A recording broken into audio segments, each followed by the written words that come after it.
Hello guys, I'm back again, and now I'm gonna teach you a spoken phrase or a spoken pattern that you can use in your day-to-day life.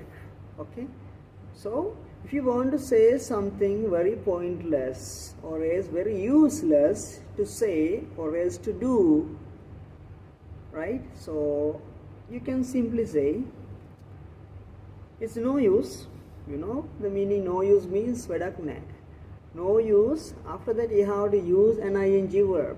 Okay, for an example, if you want to say මෙතන බලන් ඉඳලා වැඩක් නැහැ කියලා ඔයා කියන්නේ කොහොමද? So it's no use waiting here. It's no use waiting here. එයා ගැන හිතලා වැඩක් නැහැ කියලා කියන්න ඕනොත් එහෙම ඔයා කියන්න ඕන it's no use thinking about him. No use thinking about him. English ඉගෙනගෙන වැඩක් නැහැ කියලා ඔයාලට කියන්න ඕන නම් how do you say that sentence again? Okay, it's no use learning English. Okay, it's no use learning English. අරක්කු බීලා වැඩක් නැහැ කියලා කොහොමද ඉංග්‍රීසියෙන් කියන්නේ? මොකද ලැබෙන දෙයක් නැහැ නේ අන්තිමනේ. අපි එහෙන්ද කියන්නේ මොකද්ද? අරක්කු බීලා වැඩක් නැහැ.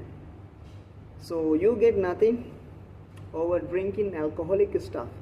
So you can simply say it's no use drinking. Okay, guys, see you.